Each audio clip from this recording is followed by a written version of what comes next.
अस्सलाम वालेकुम। Contingent liabilities. Contingent liabilities क्या है? A contingent liability is possible obligation or obligations whose arise as a result of past events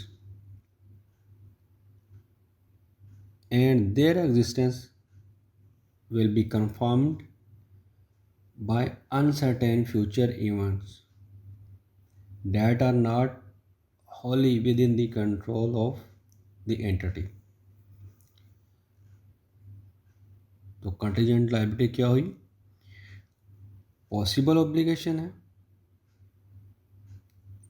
as a result of past event है, existence will be confirmed by possible uncertain future event. Possible obligation है, past events की वजह से है, और future में uncertain future event की वजह से ये कंफर्म हो सकती है। Not Holi with in the control of the entity, पूरी की पूरी ये एंटिटी के कंट्रोल पे नहीं होती, यानी कम्प्लीटली थोड़ा बहुत एंटिटी अपने रिसोर्स यूज़ करके इस पे अफेक्ट कर सकती है, लेकिन मुकम्मल तौर पे ये एंटिटी के कंट्रोल पे नहीं होती। तो कॉन्टीजेंट लायबिलिटी ऐसी लायबिलिटीज़ हुई जो पॉसिबल ऑब्लिगेशन है, पास्ट इवेंट की वजह से है, और अनसर्टेन फ्यूचर में ये कंफर्म हो सकती है, और ये ऑर्गेनाइजेशन के मुकम्मल कंट्रोल में नहीं होती। Recognition in the statement of financial position, क्योंकि कॉन्टीजेंट लायबिलिटी जैसे नाम से ही ज़ाहिर है कि ये लायबिलिटी है, तो फ़ौरन ज़हन में आता है जी बैलेंस शीट में लायबिलिटी साइड में जाएगी। नहीं, क्यों नहीं, ये हम देखते हैं। A contingent liability is not recognise in the statement of the financial position. सबसे पहले तो कहता है जी स्टेटमेंट ऑफ फाइनेंशियल पोजीशन में ये रिकॉग्नाइज ही नहीं की जाएगी, तो फिर भाई इसका क्या किया जाएगा? लायबिलिटी है, किसी न किसी जगह पे तो जाएगी।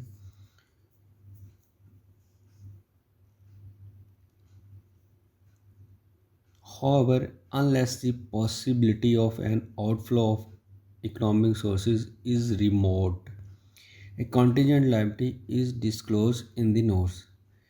कहता है कि ये बैलेंस शीट में तो नहीं जाएगी, लेकिन जब तक ये ख़तरा सर पे मंडराता रहेगा कि हमारे इकोनॉमिक रिसोर्सेज इसमें यूटिलाइज होंगे फ्यूचर में, तब तक हम इसको बैलेंस शीट में नहीं बल्कि नोट्स में ज़ाहिर करेंगे।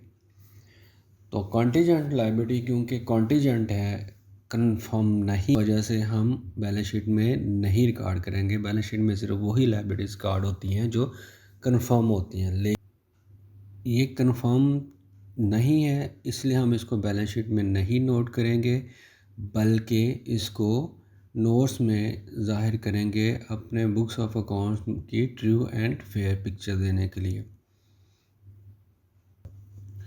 Example of contingent liabilities: guarantee, counter guarantees as given by an organization. A guarantee is given to another on behalf of third party। यहाँ पे गारंटी तीन किस्म की गारंटी है। डायरेक्ट गारंटी दे दी है, गारंटी किसी के बिहाफ पे दे दी है, थर्ड पार्टी की गारंटी दे दी है। तो किसी किसी भी गारंटी अगर किसी एंटिटी ने दी है, तो जब तक वो गारंटी या वो कॉन्ट्रैक्ट कंप्लीट नहीं होता, तब तक उसकी जो है एक ख़तरा रहता है कि नेक्स्ट अगली पार्टी या जिसके ब्याह पे गारंटी दी है वो डिफ़ॉल्ट ना कर जाए। वारंटी ऑफ अ प्रोडक्ट और services, shareholder guarantee, letter of credit, potential adverse judgment. Potential adverse judgment क्या है जी? Case regarding any financial dispute, the company is not accepting customer go to court। यानी कोई ऐसा dispute जो company accept नहीं कर रही और कस्टमर मजबूर है कि वो उसको कोर्ट में ले जाए, तो उस पर कोर्ट की कोई भी जजमेंट आ सकती है। इन दी फेवर ऑफ ऑर्गेनाइजेशन आ सकती है, अगेंस्ट ऑर्गेनाइजेशन आ सकती है। तो पेनल्टी एडवर्स जजमेंट, अगर वो ऐसी आपको एक्सपेक्टेशन है कि वो आपका एडवर्स हो गया, केस आपके ख़िलाफ़ आएगा, उसकी जो जजमेंट है वो आपके फेवर में नहीं होगी, तो उसको आप पोटेंशियल एडवर्स जजमेंट के तौर पे रिकॉर्ड कर सकते हैं। इसकी एग्जांपल हम कुछ इस तरह ले सकते हैं। सपोज़ एक डीलर है, उसने ABC लिमिटेड कंपनी से 20 AC लिए हैं। 2 टन का एक AC है, और उन एसीज़ में कोई मैन्युफैक्चरिंग फ़ॉल्ट है कि वो जब चलते हैं तो उनमें से जो वाटर फॉलिंग है फ्रंट से अननेसेसरी हो रही है। अब वो बंदा कंपनी के पास जाता है, भाई आपके ये जो एसी हैं इनमें एक मैन्युफैक्चरिंग फ़ॉल्ट है, उसमें प्रॉब्लम है, फ्रंट पे थोड़ा बहुत वाटर फ्लो होता है।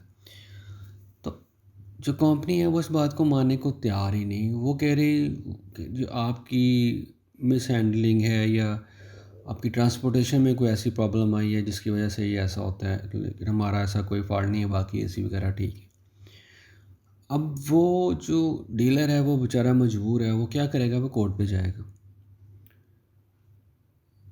अब जब कोर्ट में जाएगा तो कोर्ट प्रॉपर एविडेंस देखेगा और सारा कुछ उसकी एनालिसिस वगैरह करके तो जिस नतीजे पर भी पहुँचे, या तो उसका डिसीजन कंपनी के अगेंस्ट आ जा सकता है और या उसका डिसीजन कंपनी के फेवर में जा सकता है।